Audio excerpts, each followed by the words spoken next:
Hey, RetconRaider here. Today I thought we'd take an overdue look at the backer beta that was recently released for Pillars of Eternity 2, Deadfire, by Obsidian Entertainment. I've wanted to talk about this game for a while now. I backed the original Pillars of Eternity crowdfunding campaign back in 2012, and I ended up enjoying it so much that I ended up backing the crowdfunding campaign for the sequel earlier this year. Now, I could talk about this game all day, but I'm eager to get started playing it, so let's just dive in instead.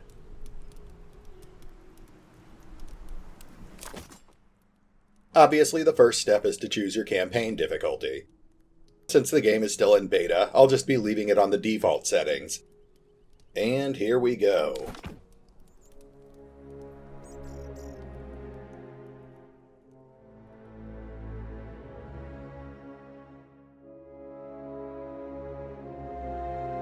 Pillars of Eternity 2, Deadfire. Now, before we really get started, I should make it clear that this is a beta. The game is still under active development, so of course, pretty much everything is still subject to change. And of course, we're going to see some bugs. That said, let's throw together a quick character. Now, I don't think I'm particularly well suited to play a female character, so we'll go with male for gender. Next, we have to choose our race. Every race comes with 2 bonus attributes, and in this case, since I'm aiming at making a gunslinging glass cannon, we'll go with the elf, who starts with bonus points in perception and dexterity. It is worth noting that, aside from cosmetic appearance and starting attributes, your choice of race also influences certain dialogue options throughout the game. Now it's time to choose our character's class, and this of course brings us to one of the game's new mechanics: multi-classing. Much as it sounds, this allows the player to take on 2 classes at once, which allows the player to pick from a wider assortment of class abilities, but at the cost of slower overall character progression. In this case, I'm more or less going for a gunslinging pirate, so we'll start off with Rogue as our first class. I could also layer a subclass on top of that, but honestly, none of these subclasses are really geared towards what I have in mind, so we'll go ahead and skip that for now.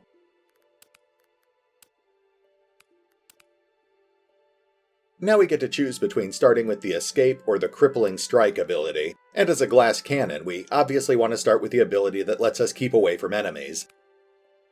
And now it's time to choose our second class. There are a lot of possible class combinations, but since we're focusing on ranged weaponry, we'll be going with the Ranger class.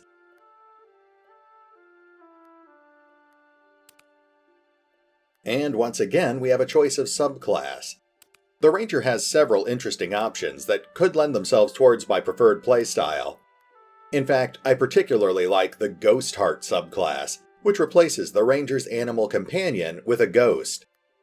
But in this case, since I'm pretty set on playing a gun-toting pirate, we're going to go with the Sharpshooter subclass instead. That will significantly boost the power of our ranged attacks. Now we need to pick a Ranger ability, and we're going to start with Wounding Shot, because as a rogue, we inflict bonus damage on any target suffering from an affliction. We also have to choose our loyal animal companion, and I'll be going with a wolf. That way I can double up on the DPS. And now it's time to assign our character stats. This hasn't changed much from the first game, and it can be a little silly. For example, I need to pump up my might stat to improve the amount of damage I can inflict with a bullet. All of the stats should be pretty familiar to anyone who's played games like Dungeons & Dragons. Constitution determines your character's health, Dexterity controls your character's speed, Perception controls your character's accuracy and their ability to spot hidden objects, and so on. In our case, we're focused on single target DPS, so we'll be pumping up Might, Dexterity, and Perception, and we'll be pretty much ignoring the other 3 stats. I could also reduce some of my stats below 10 to free up points for more important stats, but I guess I shouldn't go completely crazy with the min-maxing. And now I get to choose my character's culture. Much like race and class, this can actually end up having an influence on some of your character's dialogue options. It also grants you a bonus attribute point, which can take you above the normal maximum, so of course I'll be choosing the culture that gives us +1 to perception.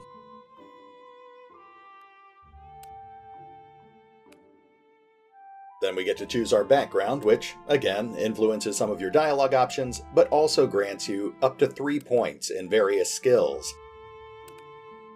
Since I'm basically playing a scout from the frozen north, I guess we'll go with the hunter background.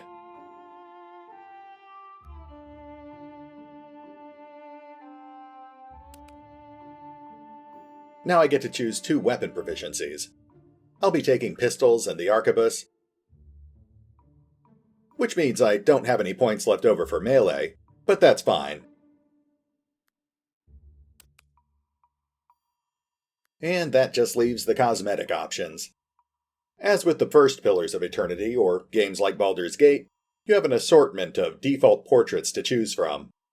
You can also import your own custom portraits, but since I didn't set anything like that up, I'll just go with the default for now. You also have a small amount of control over your character's color scheme, though it is pretty limited. You're basically just choosing the default color of your character's clothing, with the primary color option choosing the color of your shirt, and the secondary color option controlling the color of your character's pants. Then you get to fine-tune your character's avatar. Though, since this is the beta, there currently aren't a lot of options to choose from. I could swap my character over to different hairstyles or types of facial hair, but I actually kind of like the way he looks right now, so I think I'll stick with his default appearance. Besides, the more you play with the cosmetic options, the more you realize some of them aren't quite ready for release. Like I said before, this is a beta. And now for the voice. Can't move now. I can think of a better place for this stuff. I'm no pack mule. Let's Carrying too much weight. think we picked up a few too many spoils. Good enough, moving on. And now to select our character's posture.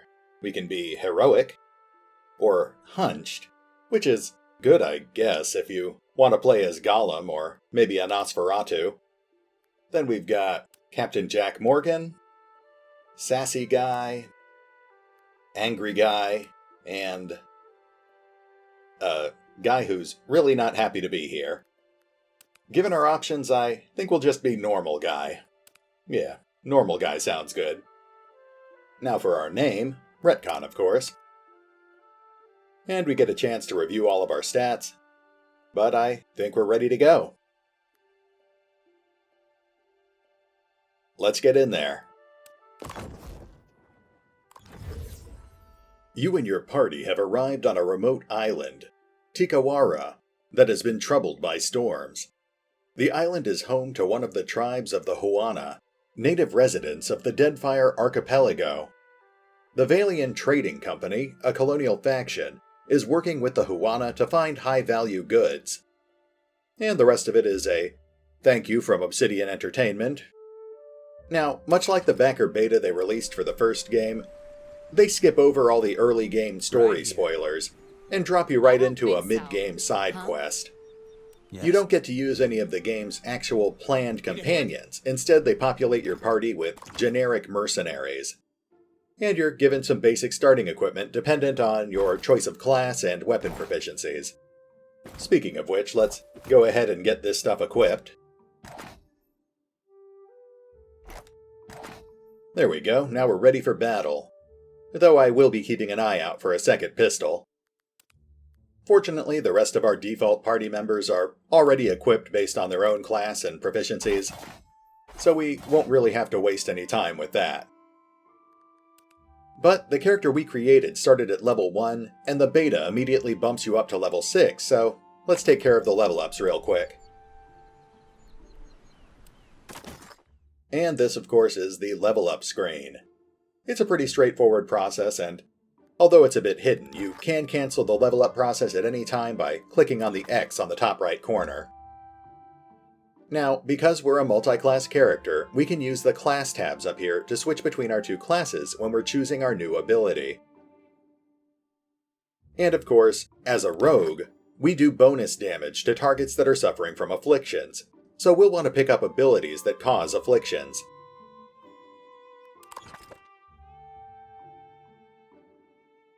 Being a sharpshooter mostly just grants us passive perks that further bolster our gun-heavy playing style.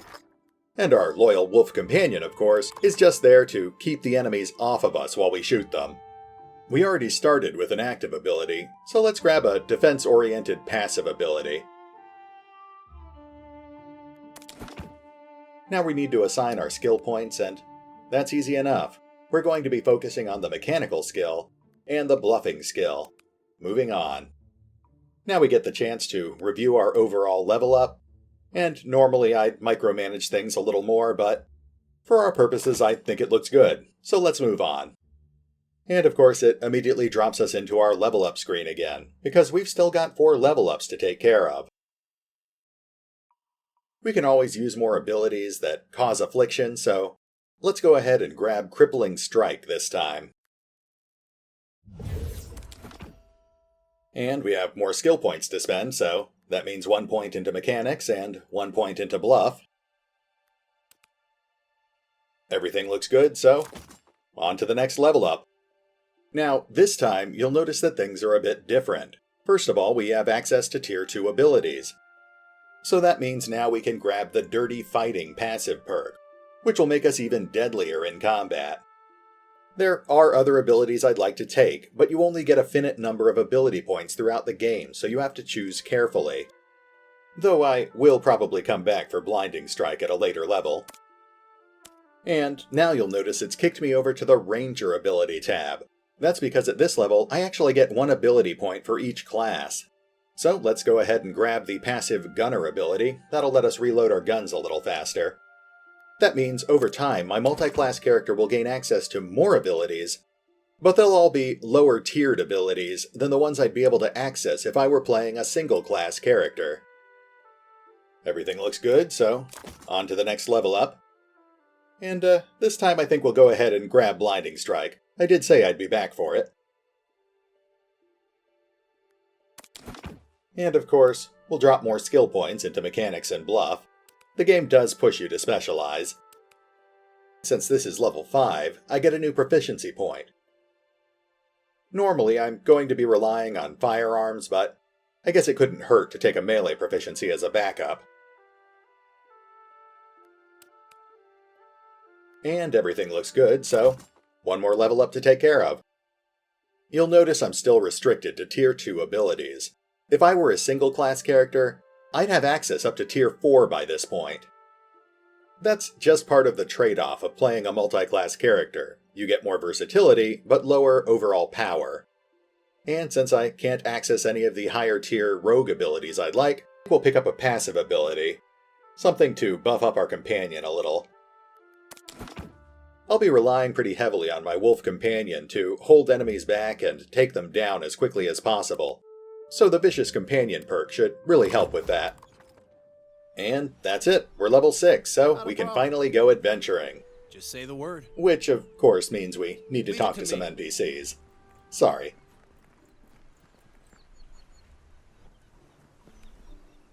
The dwarf fans himself with a dish rag. His face is dark and shiny with exertion. Sweat colors wide crescents on his shirt. He looks at you like a drowning man would look at dry land. Weeks have I been stranded here. The Valiant Trading Company sends no one. Unless... He squints at you, dabbing his brow feverishly with a corner of the rag. We have several responses to choose from, but I'll go with the one that's keyed to my culture. Stuck on a balmy island with plenty of sun? Sounds terrible. Ah, you understand. He nods vigorously as the statement escapes him. You can actually mouse over highlighted words like that to get a quick definition of what they mean. With an anxious swallow, he glances over his shoulder at a sleepy ramshackle village. His gaze darts from one grass-thatched hut to another, as if expecting some unspeakable horror to emerge. What's he looking at? He isn't fixating on anything in particular, but his eyes widen with unease whenever one of the island Amua draw near. He flinches and clears his throat. I only tarry here because my shipmates went to Poko Kohara to search for Luminous Adra. He brushes an insect off his sleeve. I worry that Ruanu, the local chieftain, gave Captain Biza and my crewmates a false lead. He knots the rag in his hands, pulling it taut. Well, why would he do that? Why would I go bobbing for reason in shark-infested waters? He waves his rag like a handkerchief. Ruanu was the last to speak with the captain before she set sail. He squats in the hut northeast of that pitiful market. He nods towards the gutted hull of a ship. I would have joined her, but my stomach, something did not agree. Now it is weeks since they should have returned. I am only the galley cook, not a search party. He nurses his stomach and winces. I imagine the company will pay a bounty for word of the expedition. You would search for them? Agrasima! Payment is assumed with the company. They are quick to buy what they do not have. He nods, the first sign of relief showing in his red-rimmed eyes. What has you so on edge? When we landed in Tikawara, the chieftain gave us a welcome fit for the dukes. We feasted, danced, drank, and slept only so we could feast, dance, and drink some more. The ghost of a smile flits across his face. You were awfully busy for a man claiming to be ill. Per complancenet. Music and ale are medicine for the soul. He pets a hand over his heart and gives you a sheepish look. Even so, they did nothing to soften Anaharu. He said we had come to rob and plunder. He and Neri turned the villagers against us. He wipes a fresh rivulet of sweat from his temple.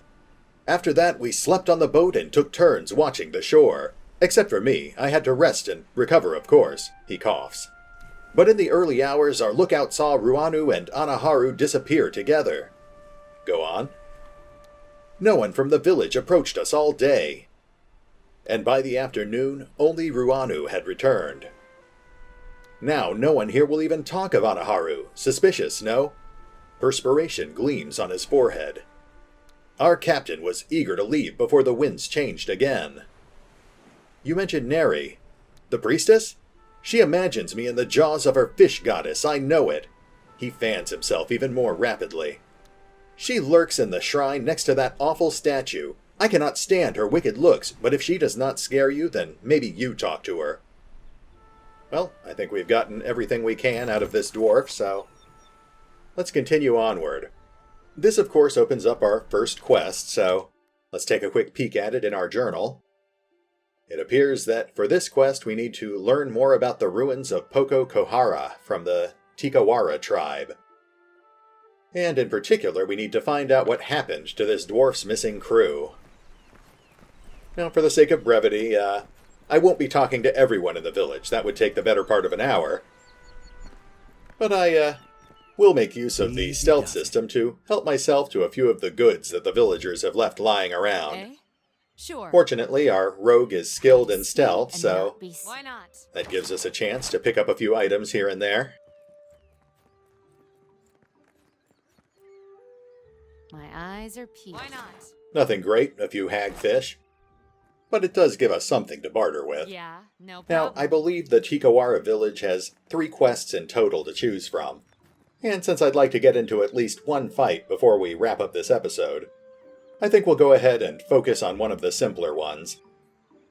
So, that means we'll head over towards the village's makeshift marketplace. Pausing once or twice to help ourselves to a few more goods. So. Got it.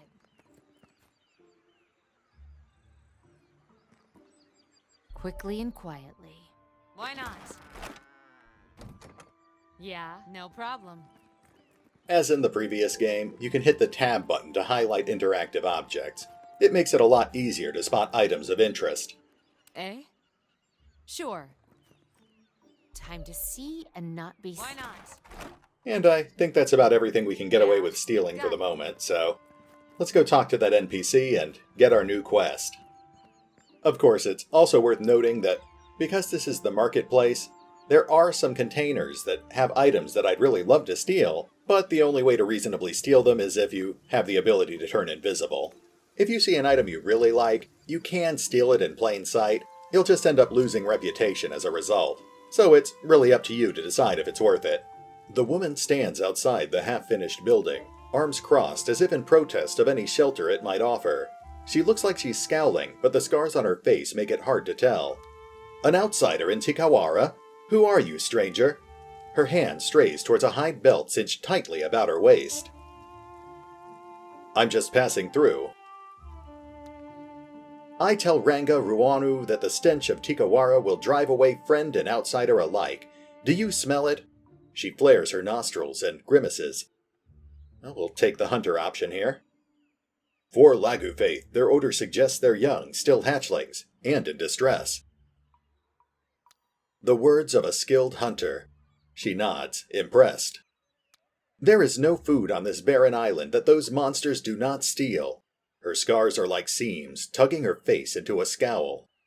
Always they circle our village, looking for weakness. She shakes her finger, making an argument she seems to have made many times before.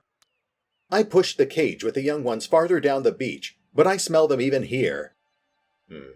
Well, we'll take the hunter option again. It's no wonder they come here when the beach smells like a Lagu faith hatchery. Better to keep them under our thumb than sharpening blow darts, I say. A week ago I tracked the fish to Hohina Ravine, so I challenged the Mataru to a hunting competition. My mother's belt for the brood mother's head. Grinning, she thumbs the hide belt slung across her waist. It is not every day that newcomers land on our beaches. What say you show me how outsiders deal with Lagu faith? You seem strong enough to handle a few Lagu faith. Akara, you are perceptive for being outside of the tribe. She nods, pursing her lips. The Ranga orders us to defend this trading post, otherwise I would take up my spear. This is sorry work for a Mataru, I say. She folds her arms tighter, looking at the cobbled-together building as though she'd like to kick it down.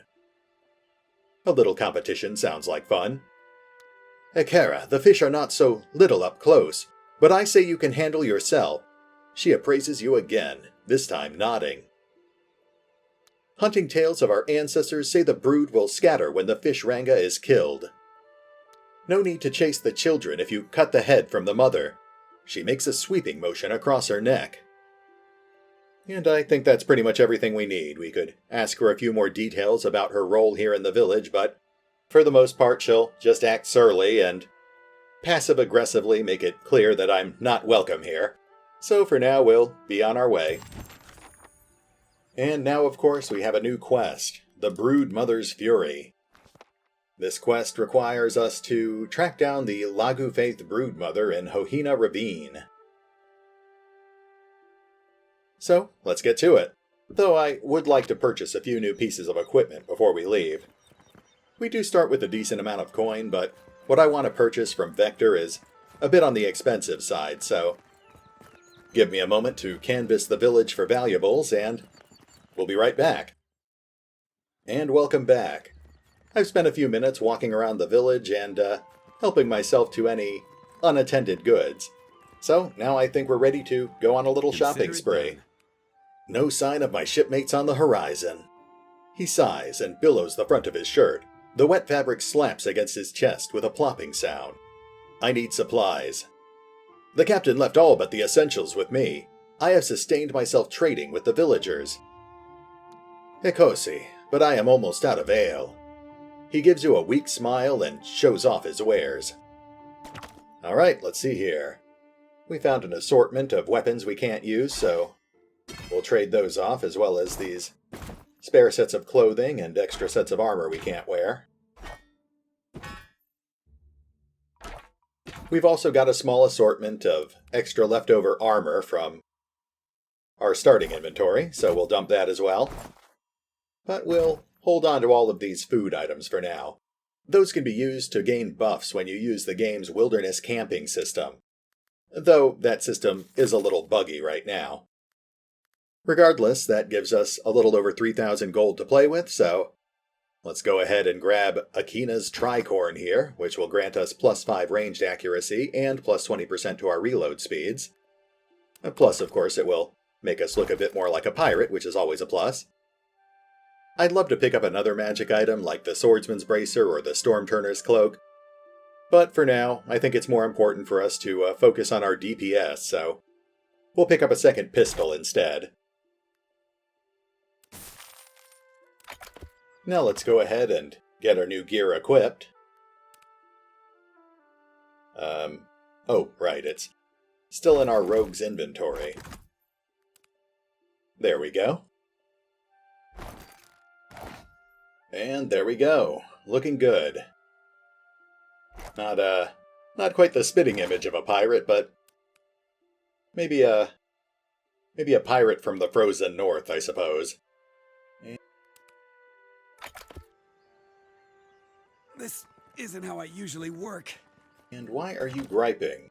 Are you over encumbrance? I don't think this game actually has an encumbrance level. Well, I'll assume that was just some misfiring dialogue. As always, it is important to remember that the game is still in beta.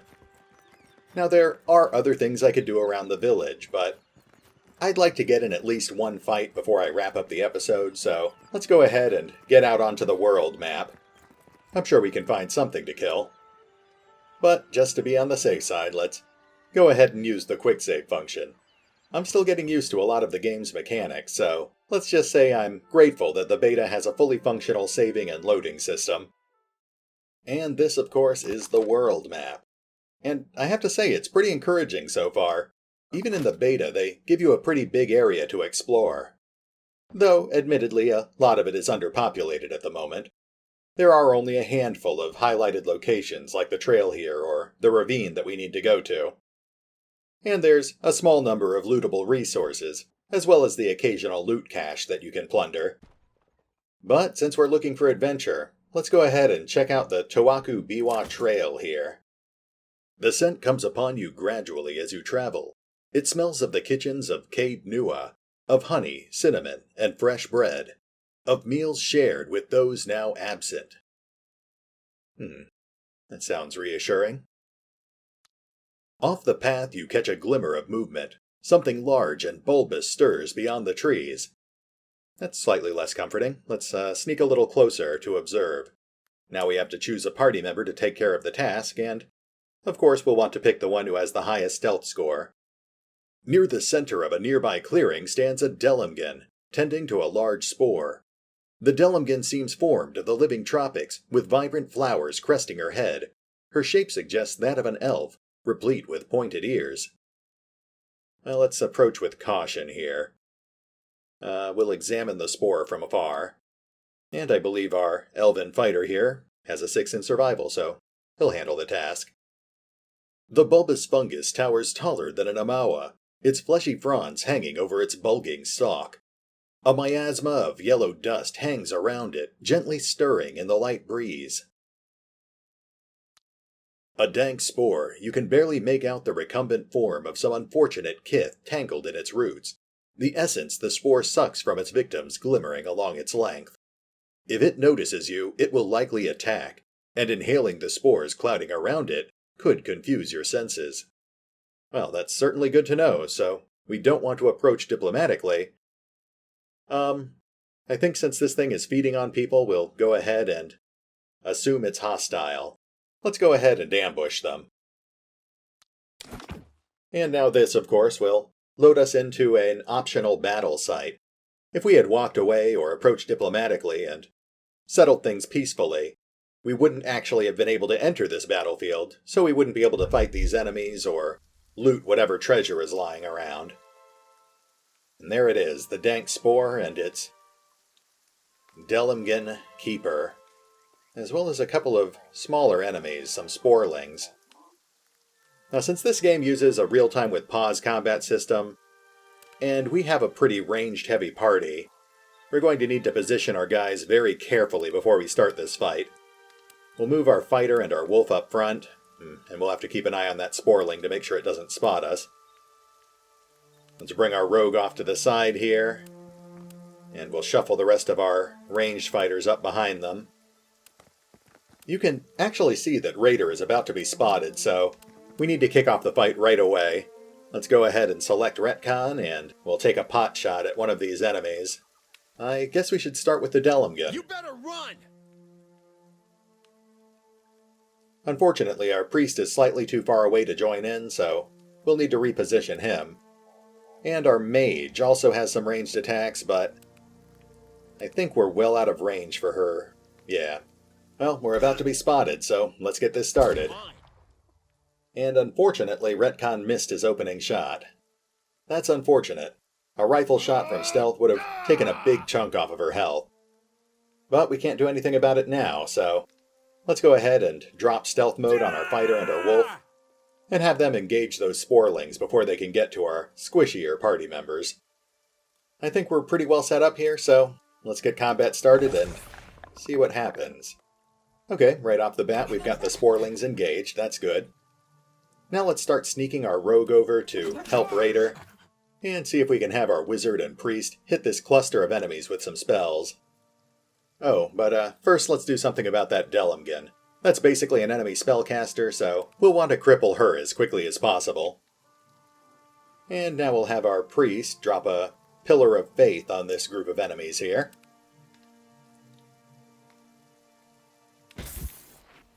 And our wizard will follow up with one of her offensive spells as well.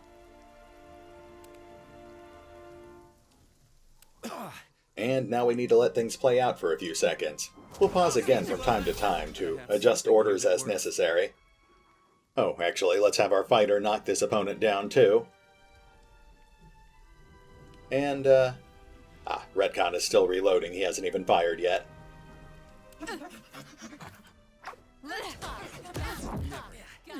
Whoops, and everything just went wrong in a split second. That dank spore over there just charmed our fighter, so now we've got our frontliner attacking the people he's supposed to be defending. Fortunately, our priest has a spell that can handle that, if I can just find it here.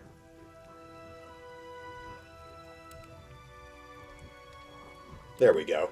Suppress Affliction should take care of it.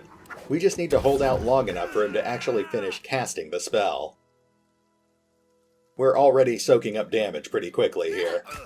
Fortunately, we planned for this. This is exactly why we gave Retcon the escape ability, though our wizard is on her own.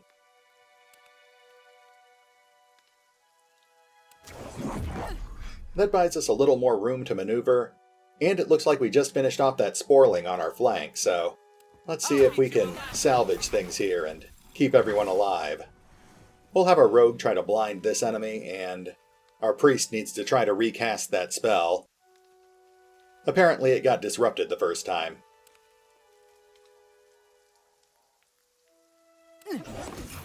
There we go. That got the fighter back on our side.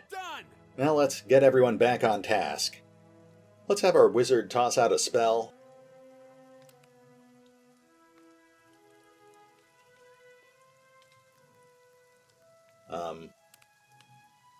Okay. Well, for some reason she can't seem to cast it. It says I'm trying to cancel her spell.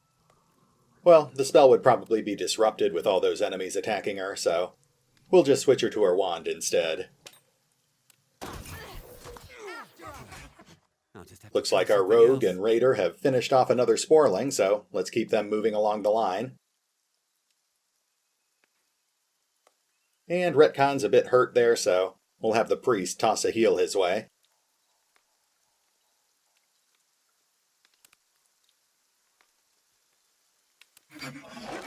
And while the priest is doing that, let's go ahead and make sure Retcon's still taking shots at that Delumgan. If we really want to maximize damage, we need to make sure she's afflicted with something, so let's try a wounding shot this time. Okay, it looks like we're still doing pretty good here. No one seems on the brink of death. Now that never happens. I'll teach you a lesson. There's something you don't say. And there we go. Retcon landed that shot. Now let's quickly follow up with a crippling strike, and I can see that our wizard is actually taking a pretty heavy beating now, so we'll have our priest fire off a party-wide heal.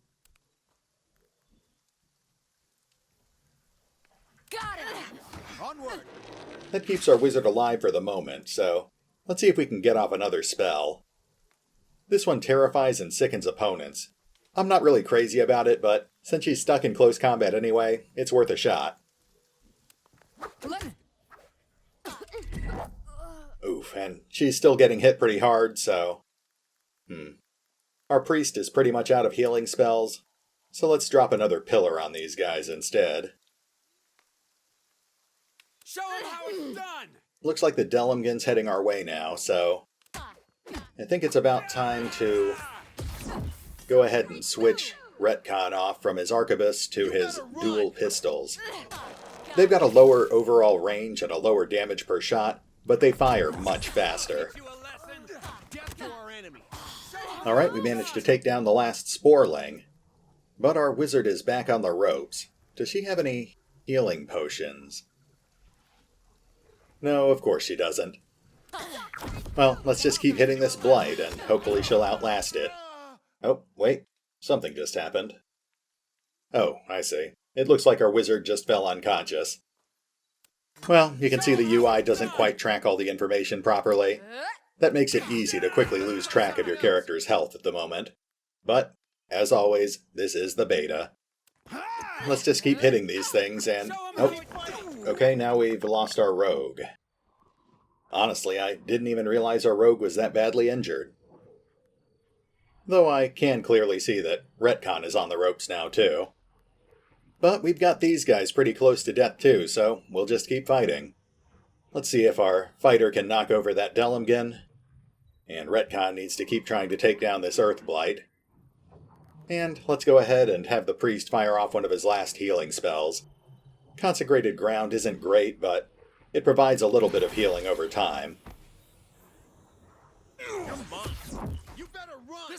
And there goes the blight, so everyone dogpile on the caster.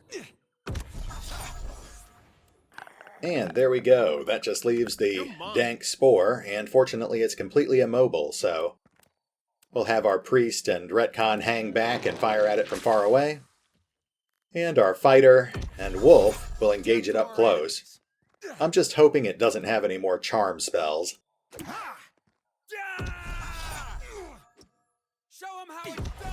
At this point, there are no real nuanced strategies. It's pretty much just a straight-up slugfest.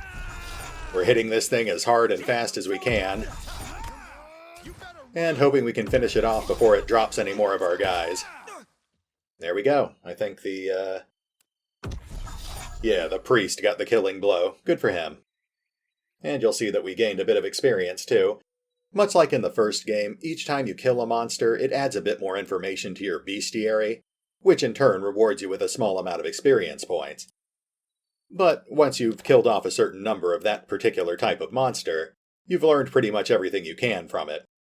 So while you can fight them more effectively, you no longer gain experience from killing them.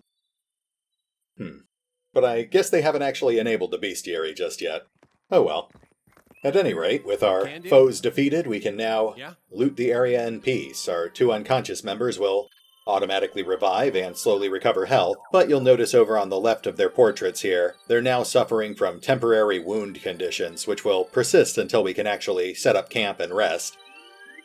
If they ever take 3 serious wounds, then they'll end up permanently dying, so it's important for the player to keep track of their party's condition.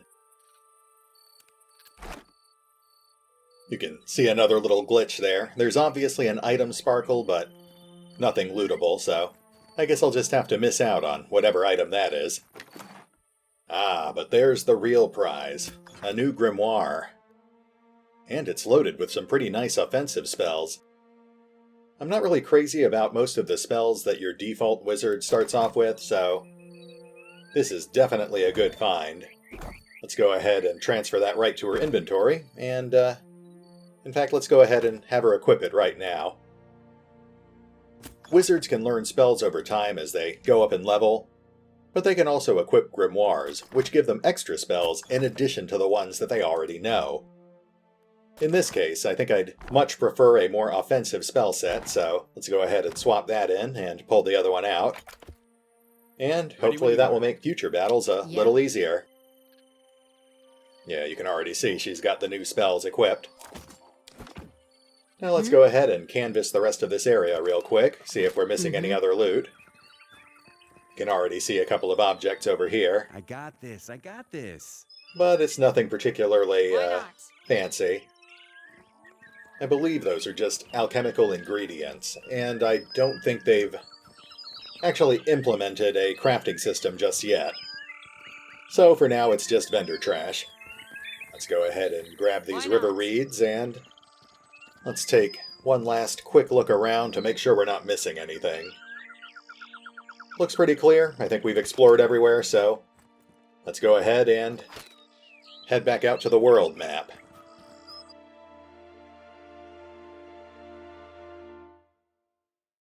Now with that special encounter out of the way, we can head towards this loot cache you can see over here.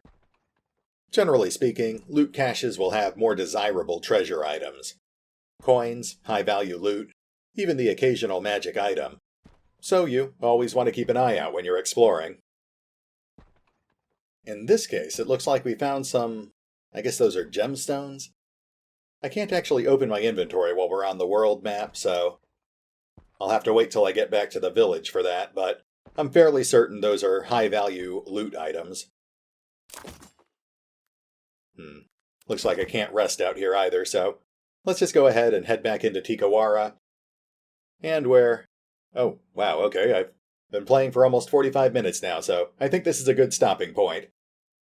I'll spend some time resting and doing a little trading back in town, and we'll pick up here next time. Hopefully this has given you a better idea of what the current beta version of the game plays like. And if you think it looks like the sort of game that you might enjoy, then you can find out more on the official website, the official YouTube channel, or the crowdfunding page over on Fig. As always, links are in the description.